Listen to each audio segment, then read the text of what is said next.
Nicole Beauvais and Donte Mearon's story starts long before it should have. Last fall, Nicole's first pregnancy seemed to be moving along perfectly. In fact, it was a very easy pregnancy. I was running, I was doing races as late as Thanksgiving. Donte is from Chicago, where the couple had planned to stay to live and work while welcoming their new baby due in the spring. And so Monday I saw my doctor in Chicago and she said everything looked good. I had an ultrasound, all was well. We flew to Minnesota and came here for the holiday. I remember going back to look at those actual pictures. Everything was like a normal Christmas day. Normal until on that Christmas, Nicole started to have pain she'd never experienced before. As a physician's assistant, Nicole thought some yoga and massage would be enough to work it all out. But a phone call to her OB back in Chicago the next morning changed her mind. She told me to go to the emergency room, and I didn't want to because I felt like it was the holidays and I didn't want to burden the doctors, here. And she said, no, you have to go. And I said, okay. I mean, I'm a rule follower, so I did what she said. Nothing could prepare her for the news that the ER doctor would deliver next. And she said, actually, Nicole, this is labor. And I have to tell you, I never once thought that it was labor. Why would you be in labor at 23 weeks gestation when everything had been completely normal? That's where it really started to hit home. We didn't know if they both were going to make it. Nicole was just 23 weeks pregnant. An ambulance raced them to Children's Hospital in Minneapolis, where Nicole's water broke just minutes after being admitted. And Nolan was born 29 minutes after that. From the time we left to go to the emergency room and when he was born, it was about 2.5 hours. Little Nolan arrived 4 months early, weighing just 1.5 pounds and measuring just 12 inches long. Nurses would dress him in diapers the size of a saltine.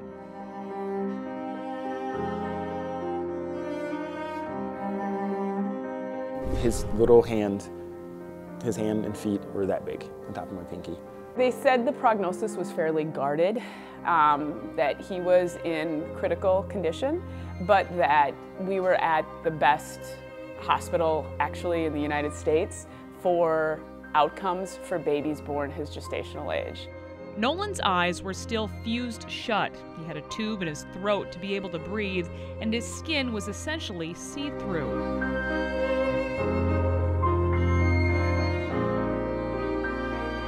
Unsure of his future, Nicole and Donte were asked by doctors if they wanted to continue medical support. But that's, again, I think something no parent ever wants to face. And I just couldn't imagine being the one to decide it wasn't his place to be here. He decided he wanted to be here. There must be some reason. And so we determined that this was Nolan's course and Nolan's journey, and he would let us know kind of how things were going to go. It seemed Nolan decided he'd fight from day one. He was already kicking and already doing push-ups during his second day on Earth. So we knew he was going to be tough. Tough little boy. Tough little boy. And soon Nicole and Donte would discover strength to help them cope through Ronald McDonald House Charities.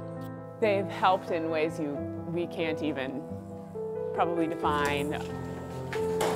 For 10 days, they were welcomed into the house inside the hospital, one of just 5 programs like it in the world, located just steps away from Children's Neonatal Intensive Care Unit, where Nolan kept up his fight.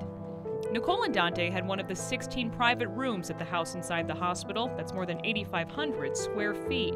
Being, 30 minutes away or 60 minutes away even, that's too far when you've got a child who's that critically ill and anything can happen. Next, they made the move to the Ronald McDonald House's cornerstone program, Oak Street. It was our home. This place was literally our home.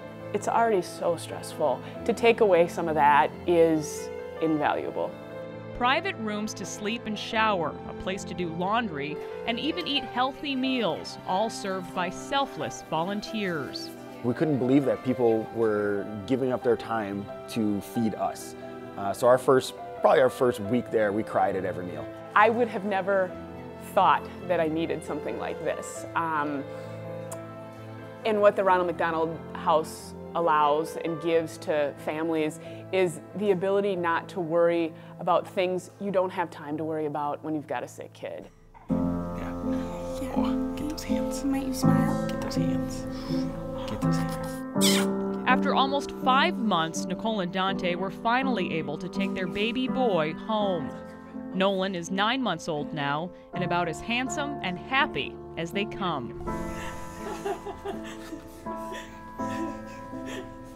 And you know we're not doing The family decided to relocate from Chicago to stay close to Nolan's medical team and Nicole's family in Minnesota.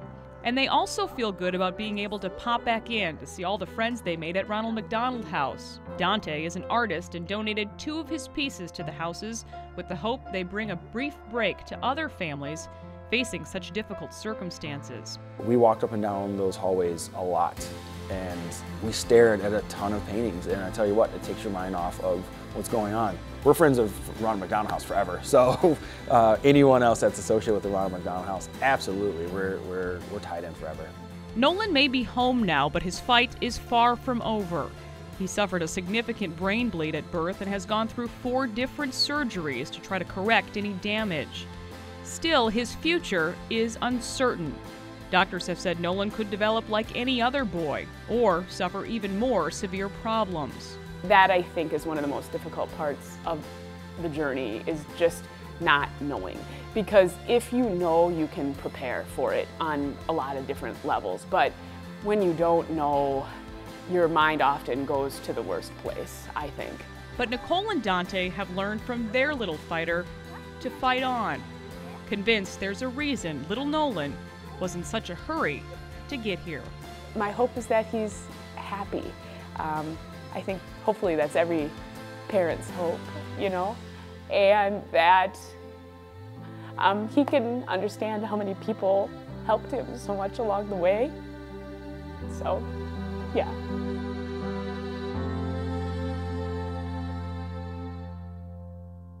Life to the Max is brought to you by Lifetouch, photography for a lifetime.